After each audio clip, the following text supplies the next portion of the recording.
Good afternoon and welcome to the Worthington Industries First Quarter Fiscal 2021 Earnings Conference Call. All participants will be able to listen only until the question and answer session of the call. This conference is being recorded at the request of the Worthington Industries. If anyone objects, you may disconnect at this time. I'd now like to introduce Marcus Rogier, Treasurer and Investor Relations Officer. Mr. Rogier, you may begin. Thank you, Amy. Good afternoon, everyone, and welcome to Worthington Industries' First Quarter Fiscal 2021 Earnings Call. On our call this afternoon, we have John McConnell, Worthington's Executive Chairman, Andy Rose, Worthington's President and Chief Executive Officer, and Joe Hayek, Worthington's Chief Financial Officer. Before we get started, I'd like to remind everyone that certain statements made today are forward-looking within the meaning of the 1995 Private Securities Litigation Reform Act. These statements are subject to risk and uncertainties that could cause actual results to differ from those suggested. We issued our earnings release earlier this morning. Please refer to it for more details on those factors that could cause actual results to differ materially. Today's call is being recorded, and a replay will be made available later on our worthingtonindustries.com website. At this point, I will turn the call over to John for some opening comments.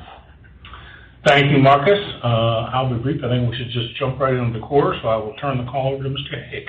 All right? Great. Thank you, John, and good afternoon, everybody. In Q1, we reported earnings of $11.22 per share versus a loss of 9 cents a share in the prior year quarter. There were several unique items that impacted the quarter, including the following. We recognized a net pre-tax gain of $747 million, or $10.74 per share, on our investment in Nikola Corporation. During the quarter, we realized gains of $508 million, $488 million in cash from the sale of 11.5 million shares of Nikola, and $20 million from the donation of 500,000 shares. We still own just over 7 million shares, which generated a $288 million unrealized gain based on the quarter-end closing stock price of Nikola of $40.81. These remaining shares will be subject to future revaluations for as long as we own the stock. Partially offsetting these gains was the recognition of $49 million of expenses recorded in operating income, $29 million for the gain-related profit sharing and compensation expenses, and $21 million for the donation of the Nikola shares to establish a charitable endowment within the Worthington Industries Foundation. We're very pleased to be able to share some of the gains we have realized on this investment with our employees and with our communities. This quarter, we incurred restructuring and impairment charges of $12 million, or 16 cents per share, primarily related to the impairment of our North American cryogenic assets, as well as severance expenses.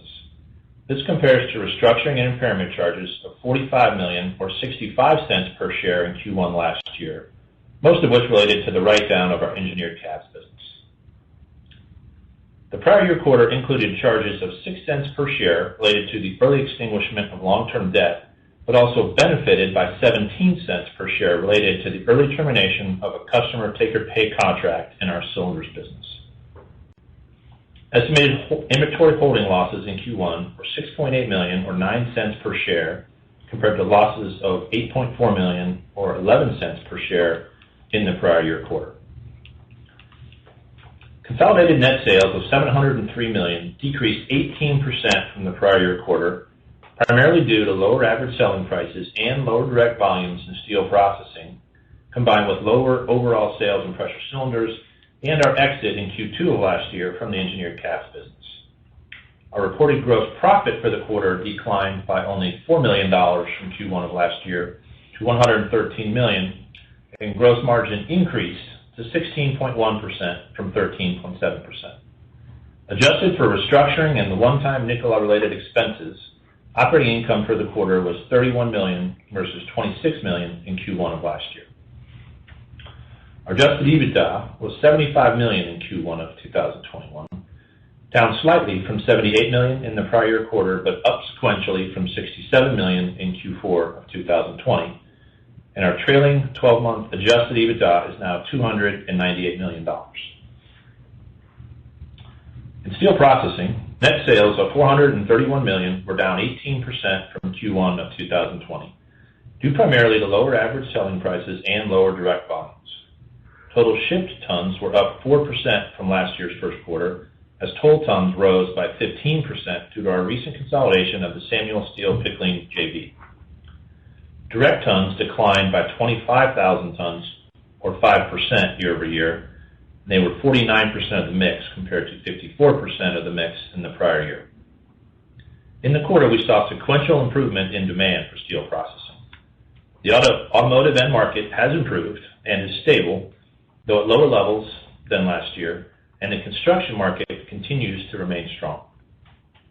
Operating income for steel processing of $13.6 million in the quarter was up $7.4 million from $6.2 million in Q1 of last year due to favorable conversion costs and slightly lower inventory holding losses. Our steel processing team is navigating the current environment very well and remains focused on the long-term growth and profitability of that business. Our pressure cylinders net sales were $271 million, down 11% from the prior year quarter, primarily due to lower volumes in our oil and gas business and a change in mix in industrial products, partially offset by increased demand in consumer products. Demand for our consumer-facing cylinder products continues to be strong. Simply stated, as people do more at home or venture outdoors, they're using more of our products. Softness in the industrial products business was largely driven by continued weakness in our European operations. In addition, we do expect that demand in the oil and gas business will be challenged for the foreseeable future, and we've consolidated that business into 2 facilities to reduce our operating costs. Cylinders operating income, excluding impairment and restructuring, was $19 million, down $11 million from the prior year, which included $13 million in benefit due to the early termination of a customer take-or-pay contract that I mentioned earlier. With respect to our JVs, equity income during the quarter was $24 million, down $1 million from last year.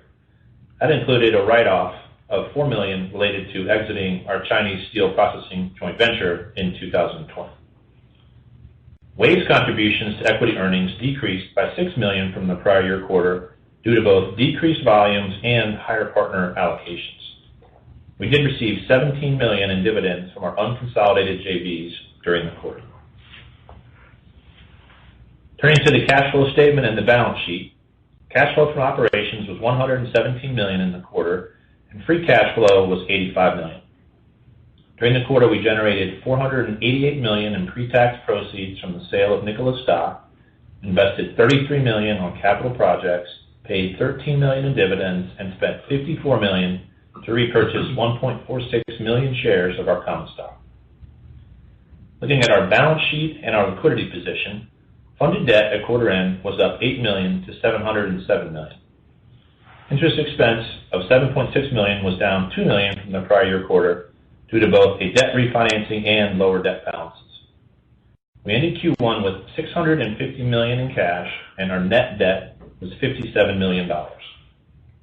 Earlier today, the board declared a 25-cent per share dividend for the quarter, which was payable in December of 2020. At this point, I will turn it over to Andy. Thank you, Joe, and good afternoon, everyone. Our business has once again proven to be resilient despite a challenging economic environment. Credit for this goes to our employees, many of whom have been working hard to stay safe and deliver for our customers. Despite a few pockets of weakness, most of our businesses and end markets have rebounded nicely from Q4.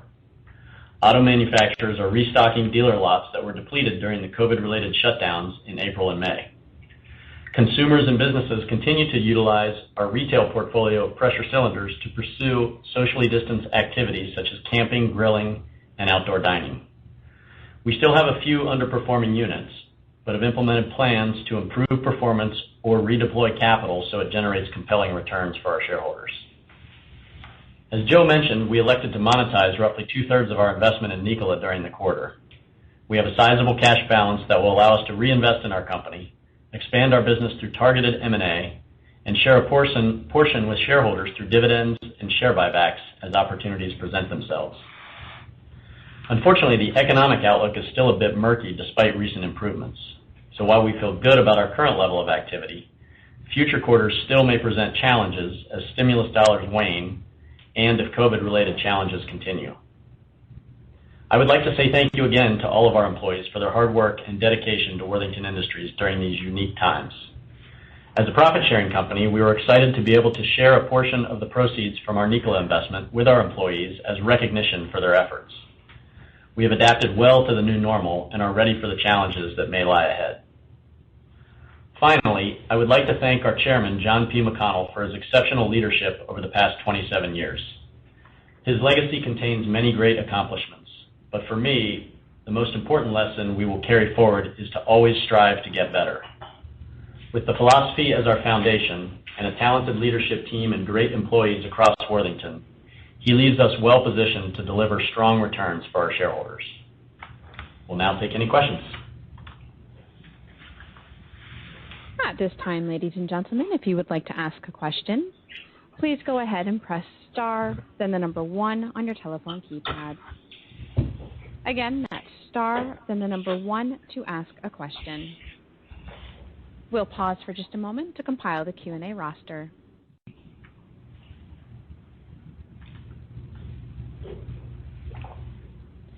Your first question today comes from the line of Michael Leshock of KeyBanc Capital Markets. Please proceed with your question. Hey guys, good afternoon. Hey, Michael. So first, do you have any NOLs to offset the accrued taxes on the Nikola sale? Nothing material. The federal income tax is 21%. Okay. And then in terms of capital allocation regarding the Nikola gains, I mean, it's obviously meaningfully more than what we expected 6 months ago. I think the IPO was pricing around $10, and you obviously sold for much higher than that. So just wondering what your plans are to use the proceeds, whether it be investing back in the business or returning cash to shareholders. Yeah, I would say, Michael, it's probably similar to what we've done historically. You know, philosophically, we've kind of always said, you know, a little bit of everything in moderation, and we tend to lean into those buckets, whether investing in our company through CapEx or M&A or share repurchases and dividends, depending on where we think the most value is. So, and as you know, with M&A, you can't force it. You have to wait for the right opportunities and get them priced right to take advantage of those. So I think it's nice to have a little bit of a war chest here, but we're going to be patient and make sure we deploy it the right way. Okay, and then auto came back strongly in June, July, August. Just given that initial recovery, do you expect better steel volumes in the November quarter? I think the build rate is still below where it was last year. As you know, I think as of last week it was 14 million or so, and that includes no fleet, right, which would typically be 1.5 million. And so the build rate is still lower than it was last year, and so our volumes will track that. But you're absolutely right. During the period when automakers weren't making cars, they were still selling cars. So restocking dealer lots and continuing to sell those would absolutely suggest that volumes should be stable and still recovering.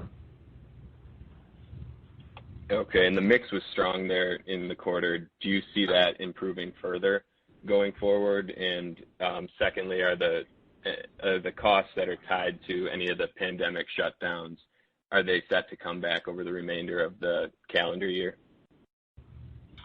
We shouldn't see a lot of fixed costs back into our own business. Relative to mix, we expect that automotive demand will continue for at least the next several months. We don't have great visibility, and there's a lot of uncertainty out there with respect to what happens economically and with the pandemic over the next several months. But construction was also a very strong market for us, and a lot of that is residential construction, which is seeing real strength and has some mega trends associated with it in terms of people deciding they want to live in different places. So in tracking housing starts and things like that, we we see reasons to be optimistic, but we're still cautious because it's hard to, as Andy mentioned earlier, it's hard to see around the corner or to see that far ahead right now. Got it. And then lastly for me, I'm wondering whether or not you've been benefiting from the wide spread between HRC and galvanized sheet base prices. And if you are, what are the gains there that you're seeing versus normal?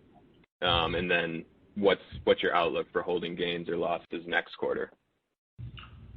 So your second question first, Michael. Right now, based on where pricing is, we think that'll be pretty flat, and it wouldn't be a big impact either gains or losses. Relative to spreads, for us, spreads are important, but it's more important that our teams are doing a really good job being able to have what customers need and being able to price it effectively. And so spreads are definitely part of the equation, but that team has done a really nice job gaining some share and executing very, very well. Okay, that's helpful. Thanks, guys. Sure. Your next question comes from the line of Seth Rosenfeld with Exane BNP. Please proceed with your question. Good afternoon. Thanks for taking our questions today, and congrats on a very strong quarter.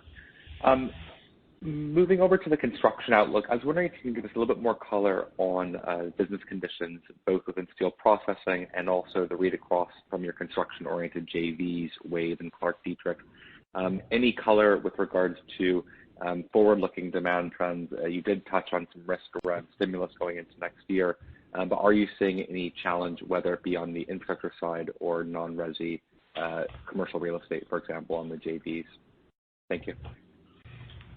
Yeah, I mean, the steel side of construction is a little different than the construction JVs, so maybe take that one first. That business is still pretty strong. These projects, when they get started, they tend to move through to completion, and so I think there's a backlog of activity there. The one thing that we are watching is, the starts numbers and the architectural billings index. And the starts right now are great. The billings index is not so great. So that sort of leads you to be a little bit cautious about, let's call it calendar 21 activity. Interestingly, for our construction JVs, which are Wave and Clark-Dietrich, they're behaving a little bit differently. Wave's volumes are off. Their profit's off more than their volume just because of some allocation changes at the parents. So I don't see a lot of concern there. But on the Clark-Dietrich side, their business actually is holding up very well and is very strong. So it's kind of an interesting dynamic that usually those businesses trend pretty similarly, but they're behaving a little bit differently right now. I'm not sure I have a great answer as to why.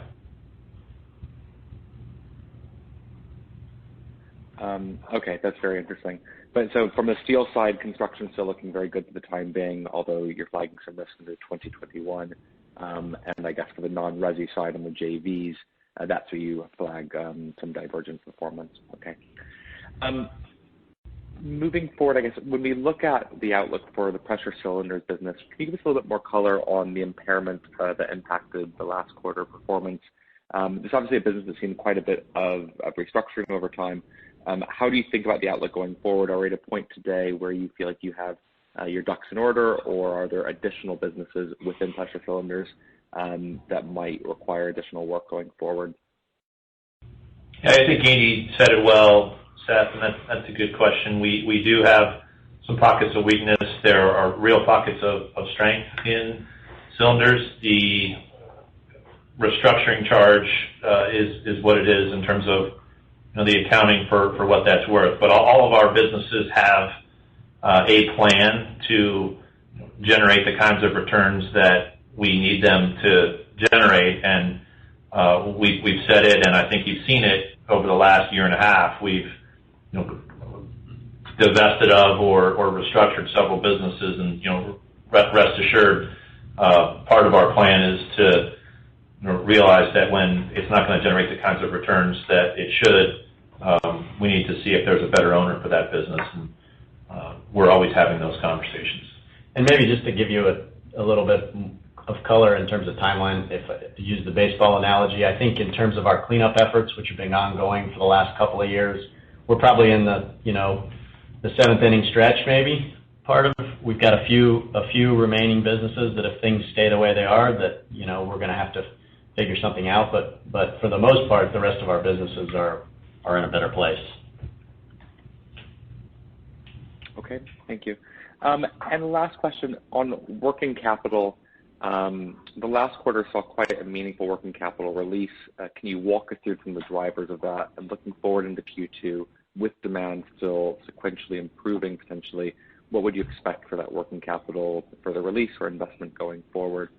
I'll start there. Thanks. Sure. No, astute observation.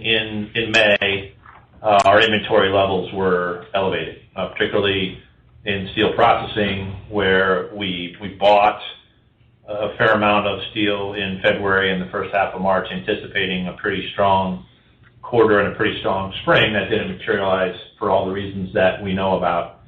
I've done a really nice job, both in steel and cylinders, managing inventory. And so if you look at the balance sheet, obviously there was a material decline in inventories during the quarter, which generated some cash for us. So, $85 million of free cash flow during the quarter.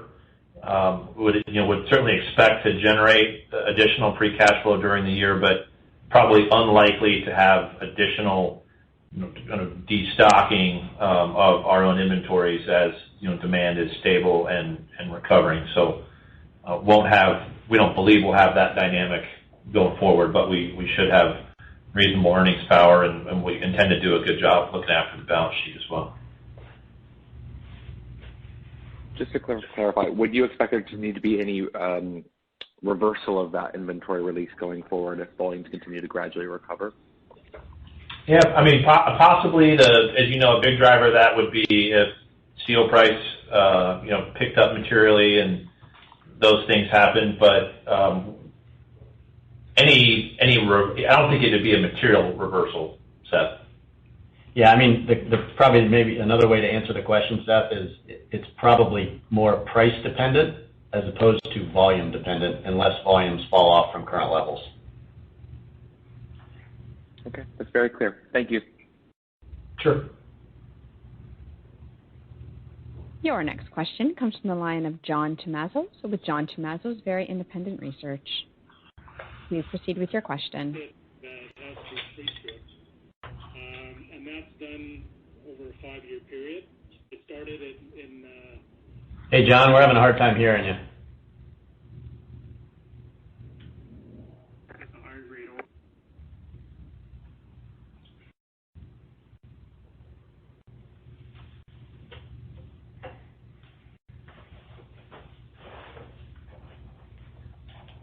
You still there, John?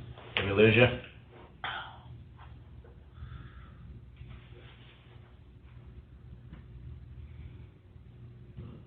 You want to take somebody else's question? Come back. If you would like to re-queue up, you can press *1 again. And again, if anyone else would like to ask a question, it is * then 1 on your telephone keypad.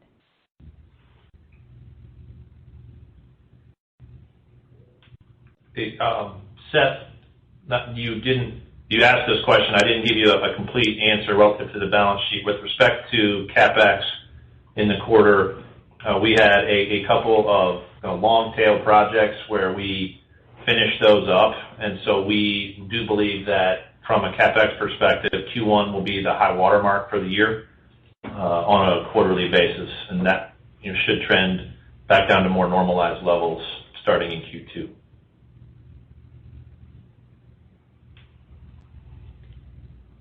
And you do have a question from the line of Seth Rosenfeld of Exane BNP. Please proceed with your question.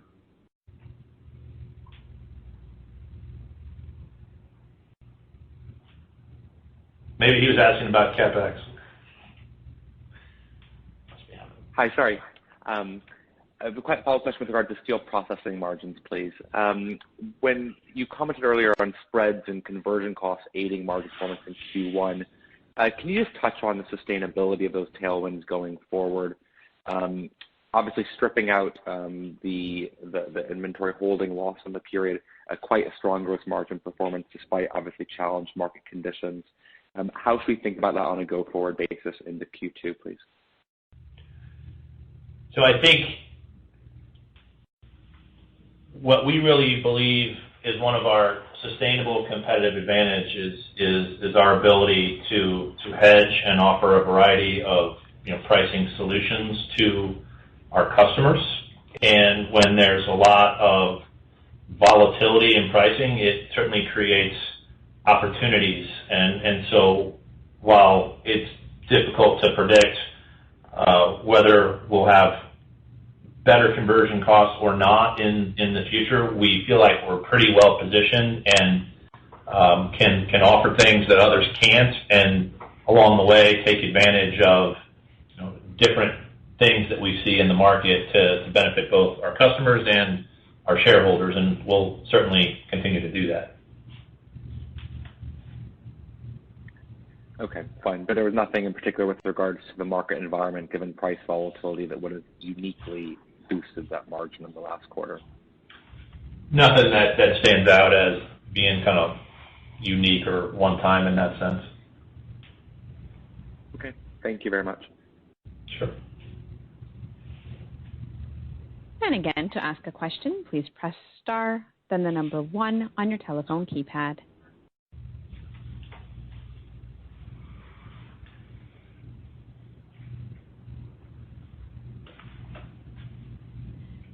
And there are no further questions in queue at this time. I turn the call back over to Mr. Rougie. Once again, this is John McConnell. Thank you all for joining us today. As you know, effective September 1st, I relinquished the CEO title in favor of Mr. Rose. And as such, this will be my last routine attendance at a quarterly conference call. I've enjoyed working with you all over the years, and I wish you a good afternoon. And this concludes today's conference call. Thank you for your participation. You may now disconnect.